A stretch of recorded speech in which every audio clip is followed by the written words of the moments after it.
Ang aktres na si Ara San Agustin ba ang third party sa Paulo Contis at Ian Santos breakup noon? Kung mayroong kinilig, meron ding nagalit sa tila pag-amin ni Paulo Contis at Ian Santos sa kanilang relasyon. Matatanda ang naispatan ng dalawa na nag-check-in sa isang hotel sa Mandaluyong matapos ang Gawad Uriran Awards kung saan nanalo si Ian bilang Best Actress. Sa Facebook ay binati ni Paulo si Ian sa tagumpay at kaarawan nito. Congratulations! I'm so proud of you. Very well deserved. See you in a while. Unang post ni Paulo. Happy birthday my best actress. Caption naman nito sa isa pang post kung saan ibinida niya ang mga photos ni Ian. Hindi naman ito nagustuhan ng ilang netizens at pinutakti ng puna ang dalawa. Pinagpalit ang pamilya, anak sa panandaliang nakilala. Bakit may mga babae talagang panira ng pamilya? Happy ka now pero in the future iiyak ka rin. Ano ang ginawa mo? Siyang babalik sa'yo. Diyos na ang bahala sa inyo, saad ng isa. Yung maganda ka pero di mo ginamit dahil pumatol sa may pamilya. Isa kang tanga, sabi naman ng isa. Your happiness is somebody else's pain, saad naman ng isa. May mga tao talagang sobrang kakapal ng mukha. Binandera pa talaga ang relasyon nila as friends, knowing na may sinaktan silang mga tao at winasak na pamilya, saad naman ng isang netizen. Tibay ng mukha, tibay ng sikmura. Mga sinungaling na artista, wag yan sila suportahan sa kanilang career, saad naman ng isa.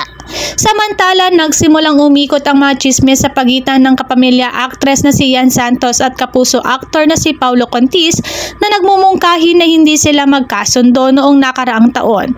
Kinumpirma ng dalawang showbiz personalities na sina Paulo Contis at Ian Santos na binansagang as friends lovers sa Baguio ang kanilang relasyon sa publiko, kung saan siniguro ni Paulo na pakakasalan niya ang aktres. Gayunpaman sa unang bahagi ng taong ito, nagsimulang kumalat ang mga chismis sa online na sa wakas ay tinawag na ito na dalawa. Samantala, ilang buwan na ang nakakalipas, hindi direktang pinasigla ni Ian Santos ang mga haka-haka nang tanggalin niya sa social media ang lahat ng larawan ng kanyang rumored partner na si Paulo. Ang aktres nag-unfollow din kay Paulo sa Instagram at ibang social media platforms.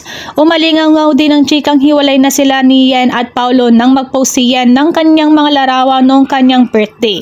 Binati ng aktres na si Ian Santos ang kanyang sarili sa pagdiriwang, pero shinare ito at wala sa social media greeting para kay Ian ang karelasyon ni Paulo Contis.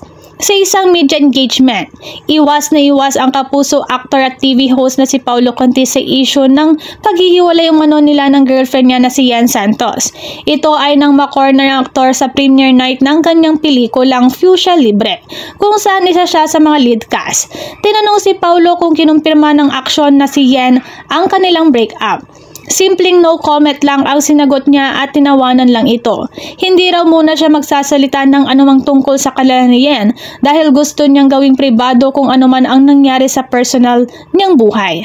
Samantala, ayon sa chismis sa mga entertainment writer sa isang press conference gathering, si Ara San Agustin ang bagong nalint kay Paulo Contis.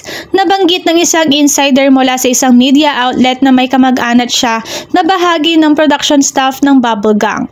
Napabalitang regular mainstay ng show si Ara San Agustin. Madalas sumabi kay Ara si Paulo tuwing off-take. At kahit before take, ay nag-uusap pa rin sila at laging sweet si Paulo sa dalaga. Palaging may dalang regalo si Paulo para kay Ara kapag nasa set sila ng Bubble Gum at blooming at inspired si Paulo sa set most of the time. Ito kayang dahilan ng breakup nila ni Ian Santos? Samantala, si Lolit, ang manager ni Paulo Contis, posibleng isa sa dahilan ng hiwalayan ni Paulo Contis at Ian Santos ay ang pagiging waldesero ni Paulo sa pera.